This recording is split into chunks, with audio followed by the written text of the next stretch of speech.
येत्या काही दिवसांमध्ये मुंबईमध्ये धो पाऊस कोसळणार आहे। पावसाळ्यापूर्वी कामांसाठी मुंबई महापालिकेकडून तयारीही सुरू करण्यात आली आहे। मात्र तब्बल 8,000 कर्मचारीच हाताशी नसल्याने मुंबई महापालिका हतबल झाली आहे आणि त्यामुळे कुठे गेले मुंबई महापालिकेचे 8,000 कर्मचारी आणि मुंबईतील पावसाळ्यापूर्वी कामांचं आता कसं होणार आहे असे प्रश्न आवासून उभे ठाकल्यात। पाहूयात याबाबतचा हा सविस्तर रिपोर्ट। मुंबईकरांनो, मुंबई महापालिकेच्या कार्यालयात जात असाल तर थोडं थांबा, कारण तुम्हाला तिथे आता असं चित्र दिसू शकतं।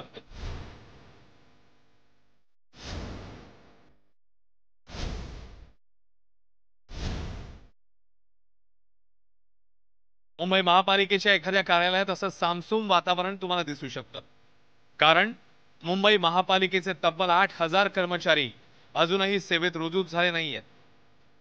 मुंबई मनपाचे 10,400 कर्मचारी निवडणूक कामासाठी पाठवले, त्यातले 8,000 कर्मचारी अजूनही कार्यमुक्त झालेले नाहीयेत। मुंबई महापालिका आयुक्तांनी जिल्हाधिकाऱ्यांना कर्मचाऱ्यांसाठी पत्र लिहिलंय। तब्बल 8,000 कर्मचारी नसल्यानं पावसाळ्यापूर्वीच्या कामांचं नियोजन कसं करायचं असा प्रश्न मुंबई महापालिकेपुढे उभा ठाकलाय। कामगार वर्गाचा तुटवडा आहे आणि त्याही परिस्थितीत तारेवरची कसरत करून आपण मुंबईला पाणी पुरवठा करतोय। त्यामुळं निवडणूक अधिकारी असतील, जिल्हाधिकारी असतील, त्यांना एबीपी माझाच्या माध्यमातून आम्ही विनंती करतो की आमचे जे कामगार कर्मचारी अभियंते आहेत त्यांना लवकरात लवकर पदवीधर तर आता होईल, म्हणजे काही एवढं जास्त काम नाहीये, तरी लवकरात लवकर मुंबई महानगरपालिकेच्या सेवेत परत पाठवण्याची विनंती।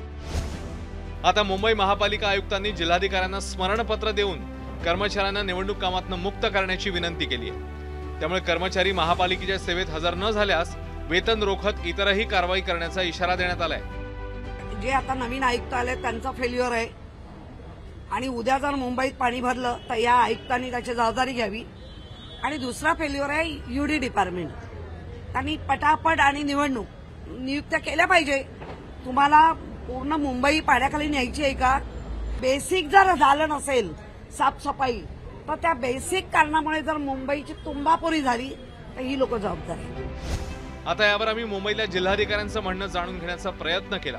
त्यावेळी काही कर्मचारी 26 जूनच्या शिक्षक आणि मुंबई पदवीधर निवडणूक कामांसाठी हवेत, तसंच इतर सर्व कर्मचाऱ्यांना कार्यमुक्त करण्याच्या सूचना देण्यात आल्यात असं उत्तर देण्यात आलंय। एकीकडे मुंबईत पावसाळा सुरू झालेला असताना विधान परिषद निवडणुकांसाठी मुंबई महापालिकेचे काही अधिकारी आणि कर्मचारी सोडता इतर सर्वांना आपण निवडणुकीच्या कामातून कार्यमुक्त केला असल्याचं जिल्हाधिकारी कार्यालयाकडून स्पष्टीकरण आलंय। असं असताना सुद्धा 8,000 मुंबई महापालिकेचे अधिकारी कर्मचारी हे अजूनही महापालिकेच्या विविध विभागांमध्ये कार्यरत झालेले नाहीयेत आणि त्यामुळेच मुंबई महापालिकेच्या कामात अडथळे निर्माण होत आहेत। त्यामुळे कामावर रुजू व्हा, अन्यथा कारवाईला सामोरे जा, असा थेट इशारा मुंबई महापालिका प्रशासनाकडून यांना देण्यात आला आहे। कॅमेरामॅन दीपेश महाजन समी वेदांतने, एबीपी माझा, मुंबई। एबीपी माझा, उघडा डोळे बघा नीट।